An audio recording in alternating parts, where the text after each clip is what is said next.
नमस्कार, आप देख रहे हैं पहाड़ टीवी और मैं हूं आपके साथ स्मिता पटवार। चलिए देखते हैं उत्तराखंड की तमाम बड़ी खबरें, लेकिन उससे पहले एक नजर आज की हेडलाइंस पर।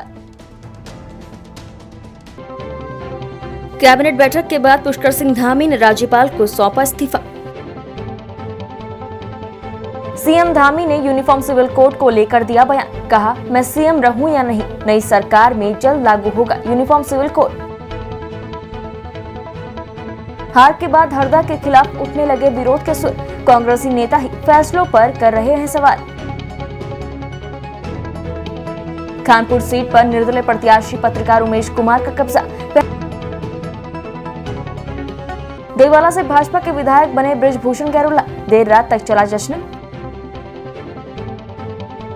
एम्स में भ्रष्टाचार चरम पर, अब मरीजों को पैथोलॉजी टेस्ट के लिए भेजा जा रहा है जबरन प्राइवेट लैब। सतपुली शराब के ठेके पर धड़ल्ले से बिकी शराब, पुलिस बनी रही तमाशबीन। रुड़की में 2 मुआ सांप के साथ 6 तस्कर गिरफ्तार, मुकदमा दर्ज। देहरादून में 3 स्मैक तस्कर गिरफ्तार, बचने के लिए बनाया था पुलिस का फर्जी आई कार्ड। एक तरफ उत्तराखंड में बीजेपी बहुमत से चुनाव जीती, वहीं दूसरी तरफ खटीमा से मुख्यमंत्री के दावेदार पुष्कर सिंह धामी चुनाव हार गए और उन्होंने इस्तीफा भी दे दिया है। मुख्यमंत्री से जब पूछा गया कि आपकी केंद्र से बात हुई या नहीं, उन्होंने कहा कि मैं एक सामान्य सा कार्यकर्ता हूं और जो पार्टी ने मुझे काम दिया उसको मैंने जिम्मेदारी से निभाया है। मैं अपने आप को सौभाग्यशाली मानता हूं कि सामान्य कार्यकर्ता को जिसका कहीं नाम नहीं था उसको पार्टी ने मुख्य सेवा का काम दिया था। मुझे खुशी है कि प्रधानमंत्री मोदी के आशीर्वाद से, राष्ट्रीय नेतृत्व के आशीर्वाद से वो काम पूरा हुआ है। इसके लिए मैं सभी को धन्यवाद भी देता हूँ। उन्होंने कहा कि मेरी आलाकमान से अभी किसी भी प्रकार की बातचीत नहीं हुई है। नहीं, ऐसी कोई बात नहीं हुई है। मैं पार्टी का सामान्य कार्यकर्ता हूँ। मैं अपने आप को सौभाग्यशाली मानता हूँ कि मेरे जैसे सामान्य कार्यकर्ता को, जिसका कहीं पर कोई नाम नहीं था, उसको पार्टी ने मुख्य सेवक का काम दिया। और जो काम मुझे दिया था, मुझे खुशी है इस बात की कि हमारे प्रधानमंत्री जी के आशीर्वाद से, हमारे राष्ट्रीय नेतृत्व के आशीर्वाद से, उत्तराखंड की देवतुल्य जनता के आशीर्वाद से वो काम पूरा हुआ है। इसलिए मैं सभी को अपनी तरफ से धन्यवाद भी करता हूं। उत्तराखंड विधानसभा चुनाव में बीजेपी ने बहुमत के आंकड़ों को पार कर लिया है। ऐसे में बीजेपी एक बार फिर उत्तराखंड में सरकार बनाने जा रही है। ऐसे में चुनावी नतीजों को देखते हुए बीजेपी प्रदेश प्रभारी प्रहलाद जोशी ने मीडिया से बातचीत की। प्रहलाद जोशी ने कहा कि चुनाव से पहले बीजेपी ने जो भी वादे किए हैं उन्हें पूरा किया जाएगा। वहीं इस मौके पर सीएम धामी ने कहा कि प्रदेश में सरकार बनते ही सबसे पहले यूनिफॉर्म सिविल कोड लागू किया जाएगा। आपको बता दें कि सीएम पुष्कर सिंह धामी खटीमा विधानसभा सीट से चुनाव हार चुके हैं। हालांकि बीजेपी ने प्रदेश में सरकार गठन के लिए बहुमत के आंकड़े को पार कर लिया है, जिससे जाहिर है कि प्रदेश में एक बार फिर बीजेपी की सरकार बनने जा रही है। ऐसे में सीएम धामी ने कहा कि नरेंद्र मोदी के प्रधानमंत्री बनने के बाद सभी मिथक टूट रहे हैं और नए इतिहास बन रहे हैं। संकल्प पत्र में हमने जो यूनिफॉर्म सिविल कोड के बारे में कहा है, उसके लिए हम उच्च स्तरीय कमेटी बनाएंगे। वो कमेटी इसके लिए एक ड्राफ्ट बनाएगी। सीएम धामी ने कहा कि मैं भले सीएम रहूं या नहीं रहूं, लेकिन प्रदेश में सरकार गठन के साथ ही यूनिफॉर्म सिविल कोड का ड्राफ्ट तैयार करके तुरंत प्रभाव से लागू किया जाएगा। यूनिफॉर्म सिविल कोड सभी के लिए समान होगा। यहाँ पर लगातार मिथक था कि एक बार भाजपा आती है, एक बार कांग्रेस आती है, और मैं हमेशा ये कहता था कि मोदी जी के देश के प्रधानमंत्री बनने के बाद सारे मिथक टूट रहे हैं, सारे मिथक टूटते गए हैं, नए इतिहास बनते चले गए हैं और आज उत्तराखंड के अंदर नया इतिहास बन गया है। मैं आप सबके माध्यम से कहना चाहता हूं, उत्तराखंड की देवतुल्य जनता का मैं हृदय से आभारी हूं। और हमने जो संकल्प लिया है, हमने जो संकल्प पत्र उत्तराखंड की जनता के सामने रखा है, उसमें जो भी हमारे प्रमुख मुद्दे हैं, यूनिफॉर्म सिविल कोड, हमने कहा है कि भारतीय जनता पार्टी की नई सरकार के शपथ ग्रहण करते ही हम स्टेक होल्डर्स की, हमारे प्रबुद्धजनों की, हमारे विधि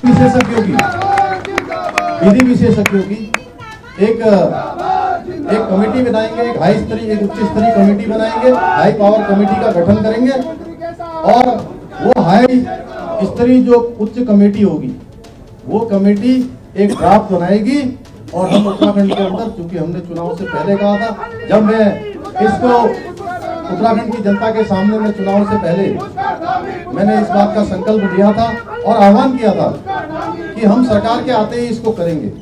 इसके अलावा हमने जो भी संकल्प लिए हैं, क्योंकि ये संकल्प बड़ा महत्वपूर्ण है। हमारा राज्य हिमालयी राज्य है, दो अंतर्राष्ट्रीय सीमाओं से लगा हुआ हमारा राज्य है, सैनिक बाहुल्य प्रदेश है, देवभूमि है, ये गंगा का प्रदेश है, ये आध्यात्मिक, मैं कहूँ कि पूरे देश की आत्मा कहीं बसती है, सांस्कृतिक आत्मा कहीं बसती है, तो मेरे उत्तराखंड में बसती है। इसलिए उत्तराखंड के अंदर सबके लिए एक समान कानून होना चाहिए। हमने इसके लिए संकल्प लिया है, हम इस पर पूरा का पूरा काम करेंगे। उत्तराखंड में बीजेपी को बहुमत मिलने और मसूरी विधानसभा में कैबिनेट मंत्री गणेश जोशी की जीत को लेकर भारतीय जनता पार्टी के कार्यकर्ताओं में भारी उल्लास देखा जा रहा है। मसूरी में भाजपा कार्यकर्ताओं ने पार्टी कार्यालय के बाहर जमकर जश्न मनाया, एक दूसरे पर गुलाल लगाया और मिठाई खिलाकर बधाई देने का काम किया। वहीं भाजपा मंडल अध्यक्ष मोहन पेटवाल के नेतृत्व में कार्यकर्ताओं ने मसूरी पिक्चर पैलेस से गांधी चौक तक जीत का जश्न मनाते हुए लोगों का आभार व्यक्त किया। कार्यकर्ताओं का कहना है कि उत्तराखंड में भाजपा की विकास की नीति को लेकर उत्तराखंड की जनता ने भाजपा की एक बार फिर सरकार बनाई है। वहीं कांग्रेस को मुंह तोड़ जवाब दिया है। बीजेपी कार्यकर्ताओं ने कहा कि भारतीय जनता पार्टी जाति पाति की राजनीति नहीं करती है, वो विकास को लेकर राजनीति करती है। वहीं कांग्रेस और अन्य पार्टी लगातार लोगों को जात पात में बांटने का काम कर रहे थे, जिसका खामियाजा हमको मिला है। को बहुत बहुत धन्यवाद देता हूँ, आभार व्यक्त करता हूँ और बधाई भी देता हूँ कि उन्होंने किसी विधायक को नहीं चुना, किसी मंत्री को नहीं चुना, अपने भाई और अपने बेटे को मतदान भारी मतों से विजयी बनाकर मसूरी के विकास के लिए फिर से प्रयास किए हैं और ये दिखा दिया है काम जीतता है, पैसे भी जीतते हैं और पैसे के दम पे सब कुछ नहीं होता है। गणेश जोशी ने जो बो रखा था वो काटा है। उन्होंने हर आदमी के सुख दुख के साथ दे रहे, हर मतलब कभी उन्होंने विधायक और मंत्री बन के काम नहीं किया, एक भाई और बेटा बन के काम किया, आज उसका फल उनको मिला। देखिए, सबसे पहले तो मैं मसूरी विधानसभा की सम्मानित जनता का आभार व्यक्त करना चाहता हूँ। जिस तरह से उन्होंने दोबारा नहीं, मैं मानता हूँ कि जो तीसरी बार माननीय विधायक जी पे विश्वास जताया और यही नहीं, चाहे केंद्र की नीति हो, चाहे राज्य सरकार की रही, चाहे हमारे केंद्र में प्रधानमंत्री मोदी जी की जो है कार्यशैली पे हो, चाहे उत्तराखंड में जो है धामी जी की हो, चाहे यहाँ पे क्षेत्रीय विधायक पे हो, मैं मानता हूँ ये चुनाव पैसा बनाम काम था और जो है काम जीता है, पैसा हारा है। इसलिए मैं एक बार फिर मैं जो है सभी कार्यकर्ताओं का विशेष आभार व्यक्त करना चाहता हूँ कि ये सब जो मेहनत है उनके फल लाए, कार्यकर्ताओं के बलबूते पे ही वो जीते हैं और आज 15,000 से ऊपर जो है जीत मिली है। पिछली बार 12,000 थी और 15,000 है। काम जीता है, पैसा हारा है। कुमाऊं के पहाड़ी जिले दोनों विधानसभा सीट बागेश्वर और कपकोट में बीजेपी ने अपना कब्जा बरकरार रखा है। दोनों सीटों पर बीजेपी के प्रत्याशियों ने कांग्रेस से सीधे मुकाबले में जीत हासिल की है। विधानसभा बागेश्वर से बीजेपी के चंदन रामदास ने कांग्रेस के प्रत्याशी रंजीत दास को 12,141 वोटों से हराकर चौथी बार बागेश्वर से विजय रहे हैं। बागेश्वर से विजयी बीजेपी प्रत्याशी चंदन रामदास का कहना है कि ये जीत मेरी नहीं, मेरे संगठन की है। सभी ने एक बार फिर मिलकर बीजेपी के प्रदेश नेतृत्व और राष्ट्रीय नेतृत्व पर भरोसा जताया है। मैं बागेश्वर की जनता का धन्यवाद अदा करता हूं। वहीं कपकोट विधानसभा से विजयी बीजेपी प्रत्याशी सुरेश गढ़िया का कहना है कि ये जीत कपकोट के ग्रामीणों की जीत है। भाजपा संगठन और प्रदेश नेतृत्व और राष्ट्रीय नेतृत्व पर जनता ने पूर्ण भरोसा जताया है। मैं सभी का धन्यवाद अदा करता हूँ। मेरे राष्ट्रीय नेतृत्व, जनपद के नेतृत्व और मेरे कार्यकर्ताओं के मन में था कि चंदन रामदास कार्यकर्ता को चौथी बार अगर प्रत्याशी बनाया जाए तो अच्छा बहुमत से जीतेंगे और आज ये प्रत्यक्ष रूप में ये परिणाम आया है। भगवान बाबा बागनाथ की भूमि में मैं बहुत अच्छे वोटों से जीता हूँ।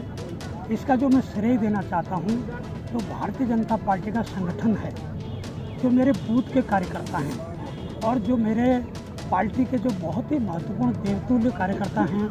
ये जीत का श्रेय मैं अपने कार्यकर्ताओं को समर्पित करता हूँ, क्योंकि मैं बीच में अस्वस्थता के कारण बहुत जगह नहीं जा पाया और मेरी कमी को कहीं खलने नहीं दिया। कार्यकर्ताओं ने, संगठन ने कहीं मेरी कमी को खलने नहीं दिया।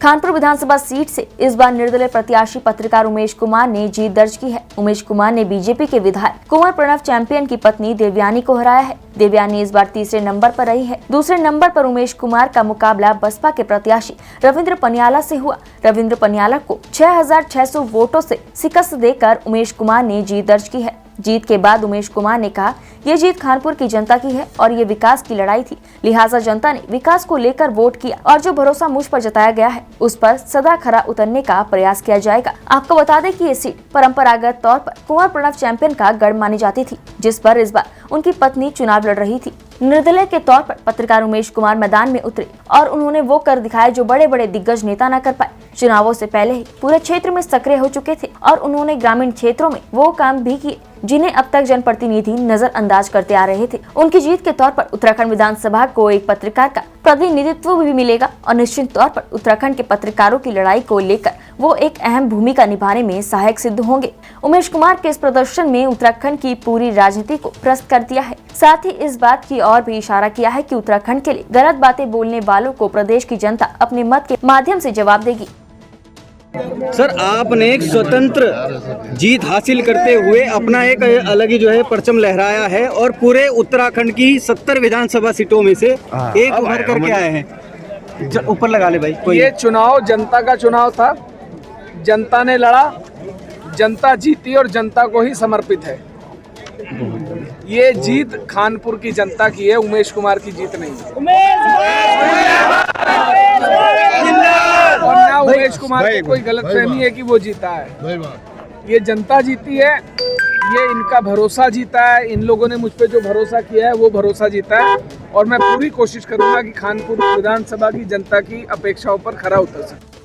उत्तराखंड विधानसभा चुनाव के नतीजे काफी रोचक रहे, जिसके चलते जहां एक और पुराने सारे मिथक तोड़ते हुए भाजपा ने भारी बहुमत हासिल करते हुए सूबे की सत्ता को अपने हाथों से जाने नहीं दिया, तो वहीं दूसरी ओर पचफातून क्षेत्र की चक्राता, विकासनगर और सहसपुर विधानसभा सीट पर मौजूदा विधायक अपनी अपनी सीट पर काबिज रहे, जिसके चलते चक्राता विधानसभा से कांग्रेस के प्रीतम सिंह लगातार 5वीं बार विधायक बनकर अपनी शाखा बचाने के साथ ही जिले में भी कांग्रेस का खाता खोल पाए। तो वहीं भाजपा के विकासनगर से मुन्ना सिंह चौहान दूसरी बार विधायक चुने गए, तो वहीं सहसपुर से सहदेव सिंह पुंडीर हैट्रिक मारते हुए तीसरी बार विधायक बने। इस दौरान कल देर शाम विकासनगर पहुंचने पर विधायक मुन्ना सिंह चौहान का स्वागत किया गया और रंग गुलाल खेलते हुए एक दूसरे को मिठाई खिलाकर बधाई दी गई। वहीं इस दौरान मुन्ना सिंह चौहान के समर्थक डीजे की थाप पर जमकर थिरके, जिससे महिलाएं भी पीछे नहीं रही।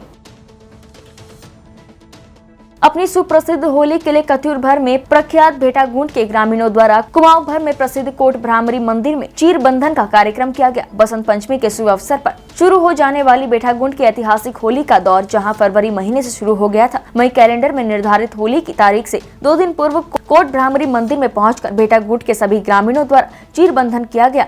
इस अवसर पर भेटागुंड के वरिष्ठ समाज सेवी और होली के मुख्य डांगर नंदा वल्लभ लोहमी ने चीर बंधन के कार्यक्रम को लेकर जानकारी भी दी। तो आज की जो युवा पीढ़ी है, कहीं ना कहीं उन्हें चीर की रस्म के बारे में ज़्यादा कुछ अवगत नहीं है सर, तो किस तरीके से देख रहे हैं, क्या कुछ जानकारी देना चाहेंगे? चीर होलिका दहन, प्रहलाद को गोद में रख के होलिका आग में बैठी थी मगर स्वयं जल गई, ये तो सारी दुनिया को मालूम है। अब रही हमारे गांव की होली।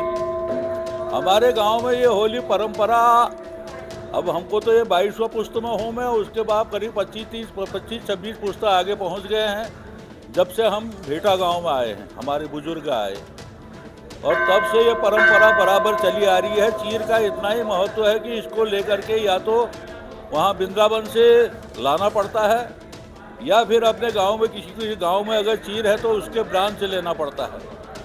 तो सतराली से हमारे बुजुर्ग इस चीर को लेकर के कोट भ्रामरी में चढ़ाई गई और तब से ये बराबर मतलब आज तक चल रही है।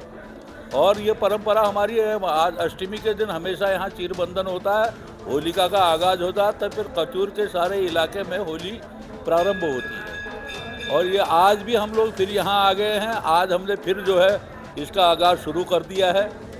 आगे अब इसमें होलियाँ चलेंगी, होलियाँ चलने के बाद इसका फिर दहन होता है। दहन के लिए भी इसके मुहूर्त निकलते हैं, कभी ये पौर्णमासी की शाम को होती है, कभी चतुर्दशी की शाम को होलिका दहन होता है।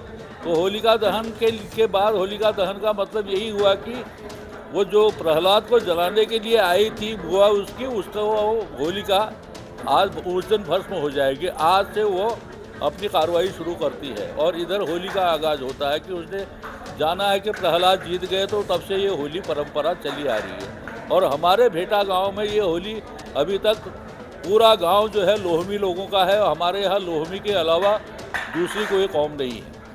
जितने भी गांव में जो है अगर एक से लेकर के जहाँ किनारे से दूसरे किनारे तक करीब करीब एक ग्राम सभा अलग है हमारी। इतने लोगों के यहाँ, जैसे आज ही हमारे यहाँ एक नवयुवक मतलब जो है एक हमारी मेहमान आया है, नया बच्चा पैदा हुआ है, जिसकी वजह से आज हमारे यहाँ सारा नाटक है। और इधर पुजारी जी ने सारी कार्रवाई करी और हम लोगों ने चीर बंधन कर दिया। तो सर आज जो चीर बांधने का यहाँ पर कार्यक्रम हुआ है, तो ये केवल भेटा गूंट द्वारा ही यहाँ पर चीर बांधी जाती है? वैसे ये जवाबदारी भेटा गूंट की है। इसमें जो है अन्य गांव के भी लोग आते हैं, शामिल होते हैं, क्योंकि ये मैया के मठ की है और यहाँ ये चीर जो है भेटा गांव की ही हुई। मगर इसमें जो है मंदिर में होने की वजह से अब ये सारे कचूर की हो गई है।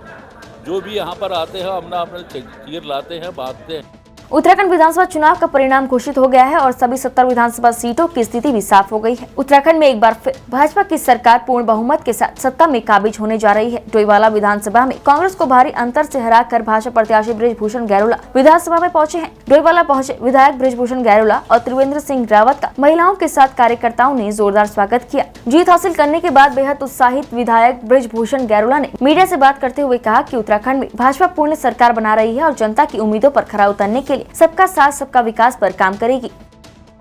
ऋषिकेश एम्स में स्टेशनरी सहित तमाम सुविधाओं का टोटा चल रहा है, जिसके चलते मरीजों को मुश्किलों का सामना करना पड़ रहा है। लोगों का कहना है कि टेस्ट के लिए मरीजों को प्राइवेट लैब में भेजा जा रहा है। एम्स में तैनात डॉक्टर और नर्सिंग स्टाफ मरीजों से कहते हैं कि आप बाहर से टेस्ट करा लीजिए। ऋषिकेश एम्स के बाहर भारी मात्रा में प्राइवेट लैब के एजेंट तैनात रहते हैं, जो मरीजों के सड़क पर ही सैंपल ले रहे हैं और मरीजों से दोगुनी कीमत वसूल रहे हैं। स्थानीय लोगों की शिकायत पर जब पहाड़ टीवी ऋषिकेश एम्स पहुंचा तो देखा कि काफी संख्या में पैथोलॉजी लैब के एजेंट सड़क के किनारे खड़े होकर मरीजों से सैंपल ले रहे हैं और टेस्ट रिपोर्ट दे रहे हैं। हमारी टीम को देखते ही एजेंट भागने लगे। मौके पर 2-3 एजेंटों को पकड़ा गया तो उन्होंने कबूला कि ऋषिकेश एम्स के डॉक्टरों और स्टाफ की मिलीभगत से ही ये कार्य कर रहे हैं। एम्स के अंदर से डॉक्टरों के फोन आते हैं कि हम मरीज को बाहर भेज रहे हैं। मरीज बाहर आते ही हम उनसे सैंपल लेते हैं और फिर अलग अलग लैब में ले जाकर उनकी टेस्ट रिपोर्ट ला करके देते हैं। जिस तरह ऋषिकेश एम्स के बाहर भारी मात्रा में एजेंट तैनात हैं और दोगुनी कीमत वसूल रहे हैं, जिसके चलते दूर दराज के इलाकों से आने वाले मरीजों और स्थानीय लोगों को काफी दिक्कत परेशानी का सामना करना पड़ रहा है। वहीं ऋषिकेश एम्स पीआरओ हरीश थपलियाल से संपर्क करने पर वो मामला संज्ञान में नहीं होने की बात कहकर पल्ला झाड़ते नजर आए। आश्चर्यजनक है कि आए दिन एम्स ऋषिकेश में भ्रष्टाचार का खुलासा होने के बावजूद भी दोषियों पर कोई कार्रवाई नहीं हो रही है। रुड़की में पुलिस ने वन्य जीवों की तस्करी करने वाले गिरोह के 6 लोगों को गिरफ्तार किया है। पुलिस को तस्करों के पास से दुर्लभ प्रजाति का एक 2 मुंहा सांप मिला है। पुलिस ने आरोपी के खिलाफ मुकदमा दर्ज कर उनको कोर्ट में पेश करा है, जहां से उन्हें जेल भेज दिया गया है। आपको बताते कि पुलिस ने वन्य जीवों की तस्करी करने वाले गिरोह के 6 लोगों को गिरफ्तार किया है। पुलिस ने इनके पास से दुर्लभ प्रजाति का एक 2 मुंहा सांप भी बरामद किया है। इस दुर्लभ प्रजाति के सांप की कीमत करोड़ों में बताई जा रही है। पुलिस ने सभी आरोपियों को सलाखों के पीछे भेज दिया है। कोतवाली पुलिस ने अवैध गतिविधियों में संलिप्त गिरोह की धरपकड़ के लिए अभियान चलाया है, जिसके चलते पुलिस ऐसे गिरोह पर लगातार नजर रखने का कार्य कर रही है।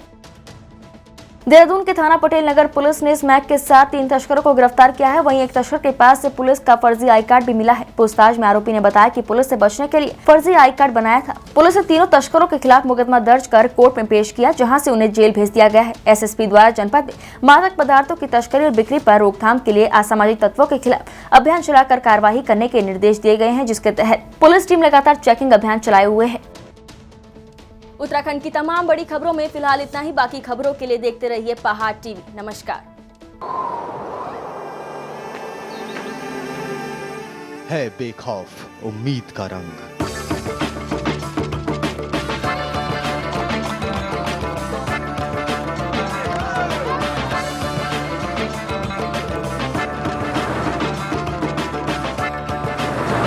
है आस्था भी।